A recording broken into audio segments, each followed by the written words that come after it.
Welcome to 1111 True Crime. Mama D coming at ya. Well, Virgo22 says hello from Kansas City. Well, hello, Virgo. And our prayers are with the family members of these fine gentlemen. There's more to the story. Okay, it's not a great deal more, but the pieces are big, like moments of what the actual act. I want to introduce to you guys Ricky Johnson. Now, his baby mama was on T-Rab. I invite you to go watch that on T-Rab's program. And she goes over some interesting things that the child that they share, a little girl, before anybody even knew that there was an issue, she was saying, my daddy's cold. He needs his hat. Right? And so that gave me some chills, and I thought, wow, Ricky may be trying to communicate not only that at that moment, but he might have a stronger connection to this side yet, and we might be able to get into that. So if you're into the tarot reading, that'd be something maybe you want to watch tonight. David Harrington and Clayton McGinney. Now, all three of these gentlemen were all found dead at their friend's home. All right? Now, the friend, there were two friends. There was this guy. We don't know who he is. He allegedly left around 11 p.m. Now, here's how it went. So this would have been the 7th of January, and it happened to be a football game, a big football game. So these three guys, all plus this other unidentified friend, went over to Jordan Willis's home. Now, Jordan Willis and these four gentlemen allegedly went out, according to this fifth friend that we don't know the name of. And basically, it sounds like they bar hopped while the game was going on. They went to several locations. They did, watch the game, but it was through different multiple locations. And then after that, it's like, I believe it was somewhere around 7. Don't quote me. They all came back to Jordan's home. Now, let's talk about Jordan Willis. Jordan Willis has 2 dogs, as you can see. Very beautiful dogs, both females. And allegedly, he claims through his lawyer, because we have not heard from Jordan himself, so his lawyer speaks for him, and we'll get into that. He says his dad had the dogs. Now, talking about dogs, I'm saying dogs. You can hear my dog, Lucky, responding. Okay? So, now, rumor has it, and I got this, I believe, from the baby mama of Ricky's. Allegedly, she has heard the rumor, and we'll leave it at that, hearsay, but someone has said to her that she told T-Rev and the rest of us that the father either has like dementia or Alzheimer's or something like that. And my question would be, really? Because then why would you take your dogs there? But there could be a lot of reasons to take your dogs there. If they're female dogs and they're in heat. All right? I know it can be very difficult when there are literally males around my female in heat. Okay? You're trying to watch a game. They're your fur babies. You want to take them to grandma so you don't have to deal with stuff. I get it. Plus, you got to consider, they're all leaving the house. And maybe this is something that he doesn't do very often, where he's a stay-at-home worker. So, Jordan, see the computer? Meet the IABI scientists applying new and emerging technologies to one of the toughest challenges facing HIV vaccine researchers today. Okay, let's get into this, you guys. Let's get into this Jordan Willis. Jordan R. Willis, PhD. So he's a smarty pants. Senior Principal Scientist. Did you hear me? Senior Principal Scientist. IABI, Neutralizing Antibody Center. Shep Lab. You can say it how you want. LaJoel, Kansas City. Or LaJoel, California, and Kansas City, Missouri. What is the focus of Jordan's work? And this is his statement online. I am a senior principal scientist and work on data science, deep learning, and synthetic biology. I work with the Shep Lab at the Scripps Research IABI Neutralizing Antibody Center, NAC. I'm going to call it NAC if we have to say it too many times. To apply data science, software development, and immunology engineering to the germ line targeting problem within HIV vaccine development. I also conduct the data analysis and interpretation for IABI's clinical HIV vaccine trials. So that gives you an idea. He is not somebody that doesn't have, some smarts about him. I find it very curious with him being a scientist, and I do know he works from home of the majority of the time, how he could wind up in this predicament. This almost has that feeling of like Weekend at Bernie's, where you just can't. The plot line is so, forgive me, but the plot line is so filled with just irrational choices. You can't accept it. It's like you naturally just reject it. You're like, no, this story doesn't work for me. And that's how all the family members that are of these men that have come online, I have yet to hear one not express. So that was a whole bunch of they've all said, everyone that I've seen has expressed they're highly suspicious. And they feel like nothing is getting done. They're calling for everybody to shout this case out, because when you hear about the whole thing, you're like, this isn't making sense. How would you feel if this was your brother, your husband, your fiance that goes to a friend's game, goes out with some friends, goes over to play. Oh, and wait a minute. The friend said that the fifth friend that we don't know, he allegedly claims they came back to Jordan's and were playing Jeopardy. Now, see, to me, I don't look at it as the game Jeopardy. I think of it as almost like the universe saying, obviously, Jeopardy means, that something's at risk. And then it's followed by these three guys that are found dead. All right, let's get back into this. Anyway, I'll shrink this down if I can. This is the website. I invite you to go and read all about Mr. Jordan Willis, okay? Something else, I'll tell you that. Okay, Jordan lawyered up, like right now. Boom. Like instantly lawyered up. And this is Jordan's lawyer.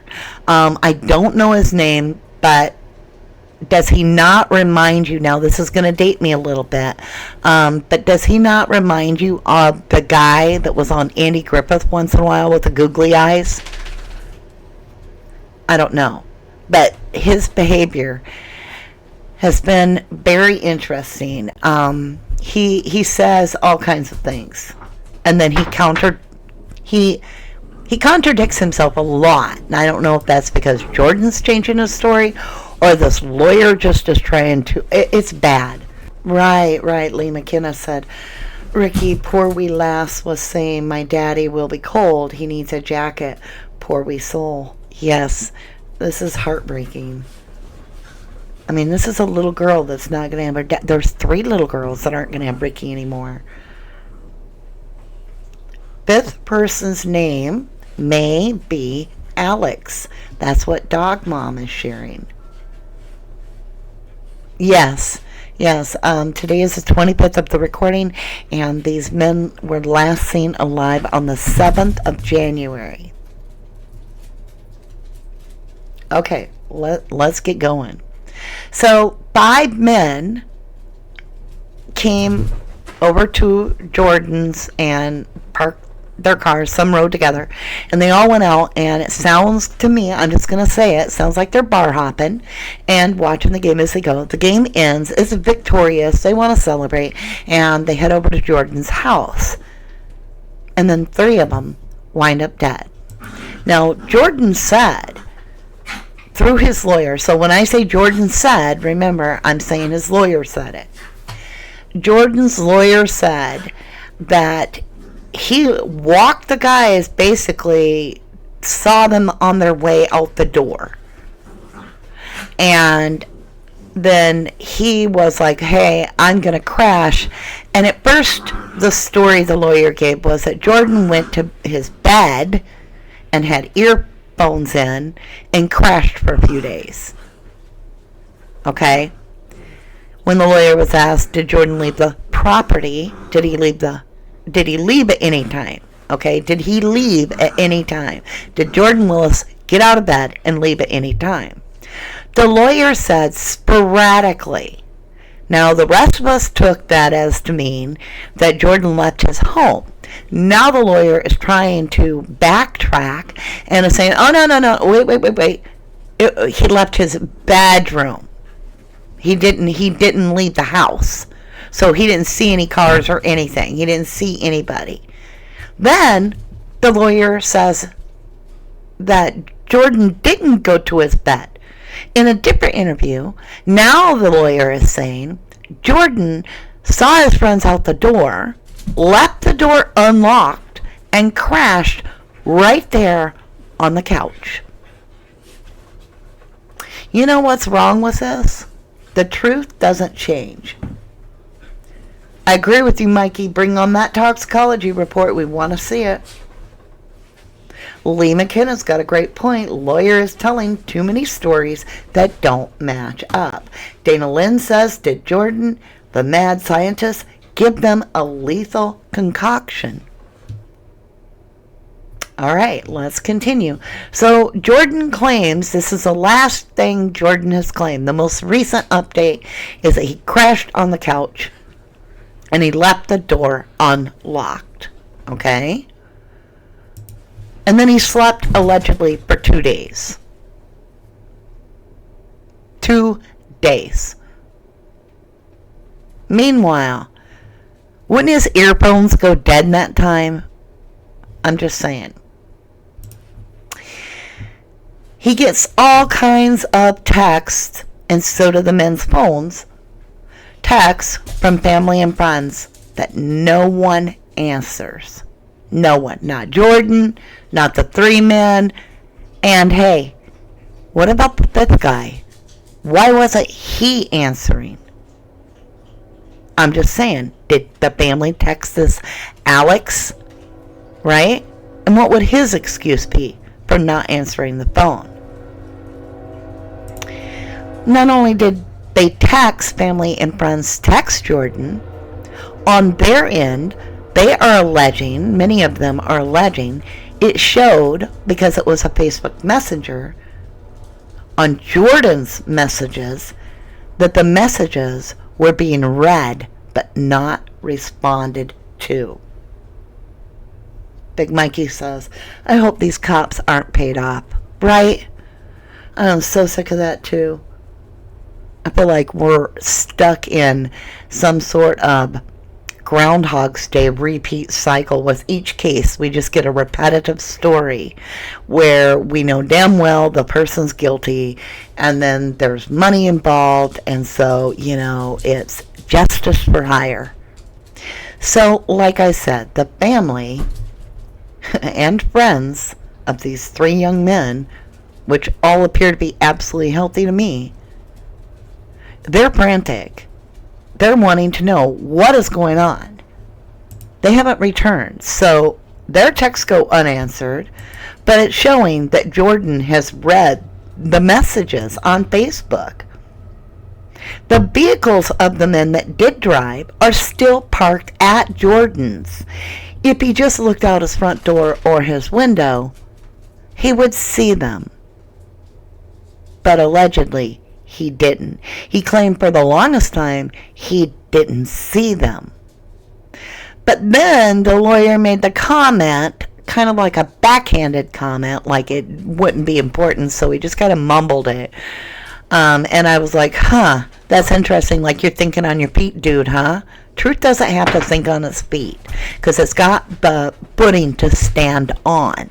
Truth stands alone. But we have Jordan Willis's lawyer thinking on his feet, if you will, okay? And he says, well, it wouldn't have seemed weird to him anyway because they often left their vehicles behind. Okay? All right. What do you guys feel about that? Lady D says, we're in the Twilight Zone. Kim Barnier says, if it doesn't make sense, it's a lie. Karen Guy says, the messages should have gotten his attention. All right, here we go. Jordan Willis said he slept on the couch, right? So, family comes and friends come at different times, and they literally are banging on Jordan's door. Bam, bam, bam, bam, bam. I mean, didn't even think he should check on his, like, what about his dogs that he's left at his father's house? He didn't think to check his phone for that, or work, or nothing?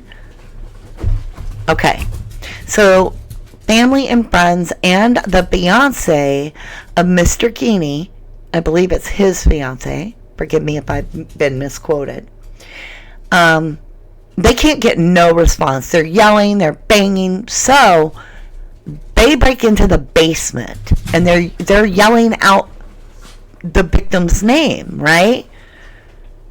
They're yelling out things. They're trying to get help.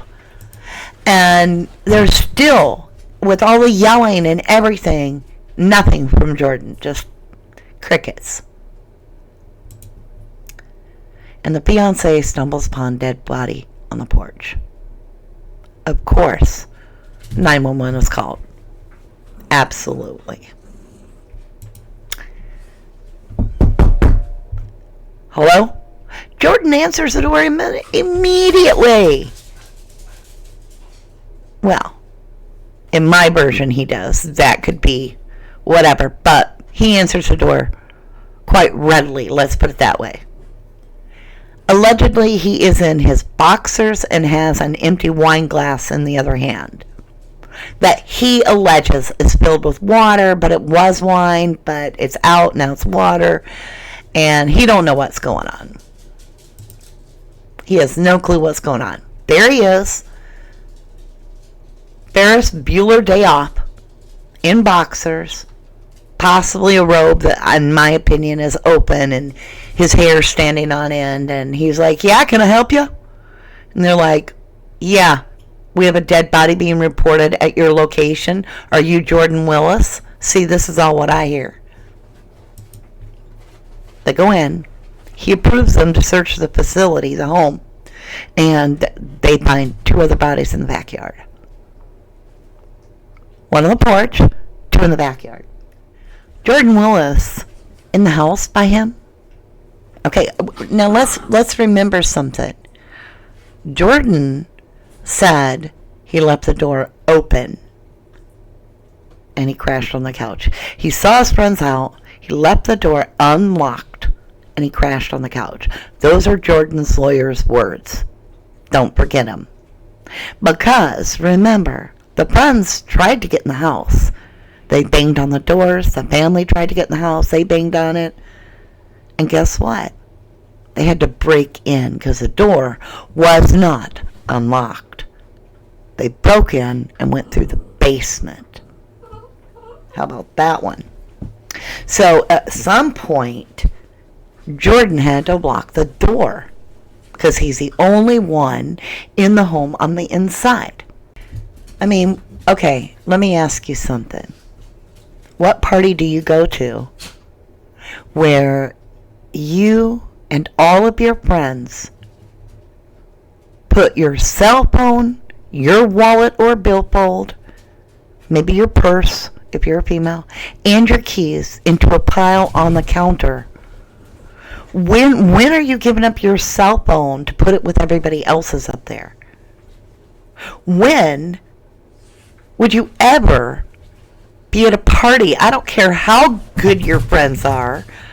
They get drunk. They do stupid shit. You've got important stuff. They could freeze your billfold, and they didn't realize you had something in there that shouldn't have been frozen. You're not going to... and you're men. You got a pocket that your billfold fits in neatly.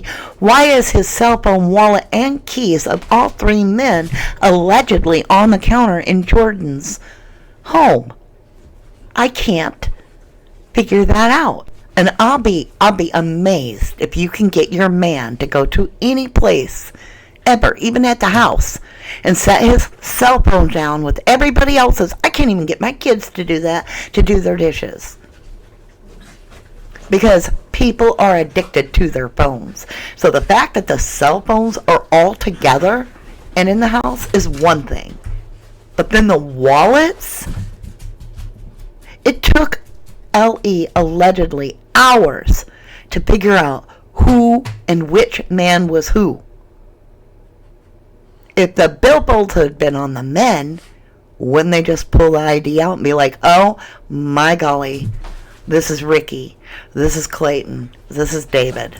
Right? Jordan tells the cops, I had no idea my friends were dead or even here. There are family members that have hired a PI allegedly, according to Ricky's daughter's mother. Now, Jordan moves out, right? Y'all kind of knew that from the spoiler alert. But yeah, he gets a U-Haul. Out of there.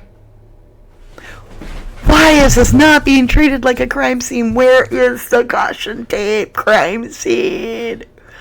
Lord above in heaven, help me. I can't imagine if, oh my God, if it would have been one of my kids, because I'm old enough to have a 20-year-old son, you know. What if my kid would have went over there? Y'all, if they didn't treat that like a crime scene, I would have a breaking and entering fee then. What do you call it? Fine or charge or whatever. Because right in front of God and all of the witnesses on this planet, I'd have marched in there with, you know, my clear tape, my gloves, brushes, my flour. I don't care what I would have had to done to collect as much evidence as I could out of that house myself. Why is the internet sleuths, armchair sleuths, paying closer attention to these crimes than Ellie and treating them with respect when I don't see that? Out of respect for the victim's family, the man is allegedly moving anyway. Box it off. It becomes a sandbox until the toxicology is back. What the F are y'all doing over there as cops, as LE? Just like throwing your hands in the air. We don't see anything suspicious here. Hey, Brad, let's go get a donut while we wait 2 or 3 weeks on that toxicology on them 3 boys. If we have to keep doing... Okay, I'm going to tell y'all now. The next case better not have no witnesses sleeping through this. We are working so diligently on the Idaho 4 case where we have 2 surviving roommates that have slept allegedly. And then we find out they weren't sleeping, that one of them allegedly, according to Brett Payne's affidavit, the cop, investigator, the rookie, he alleges DM saw the perp, man clad in black. But how many cases do we got to do where someone's just sleeping? I can't stand it. It's like, you know, think of true crime as a big bowl of cereal. And there's some poop floating in my cereal bowl here. Like every case I get, it's just another floating turd because no justice is coming and is killing me. Summer Wells, Michael Vaughn, Kylie Rodney. I could keep going. It's the Idaho 4. It's open-ended. It's just left there, floating turds in your cereal bowl. And I'm frustrated. 3 grown men it wasn't that freezing. Could have walked a mile to get help, but there were neighbors right there. Why not go knock on a neighbor door? So my question is, how did 3 men die at the exact same time? You've got a really tiny little guy, and you got a really heavy set guy. So freezing to death doesn't work for me, because the little guy would have froze to death first. That would have left the other middle-sized guy and the heavier set guy. So Ricky's a little heavier set, and I'm not trying to disrespect him. I'm heavier set. It would have taken him a lot longer to freeze to death. And so I just can't see that happening. So something either was ingested or they were exposed to something very toxic that's almost instantaneous. And what comes to mind is fentanyl. What do you guys feel about that? But what bothers me the most is an unsecured death scene. And law officials have already said that at this point in time, they believe 100% not foul play. Are you kidding me? Are you kidding me? Do you feel there's foul play, you guys? Let me know down below if you feel there's foul play. So on the live, let me know, as well as on replay. Let me know what your thoughts are. Let me know your feelings. I appreciate that. My question is, were the 3 men drugged or poisoned? What are your thoughts on that? I want to say thank you humbly for joining me on this live. Please hit that like, leave a little DNA on the like button for me, and share your love. I greatly appreciate it, and so does our 1111 family. For the rest of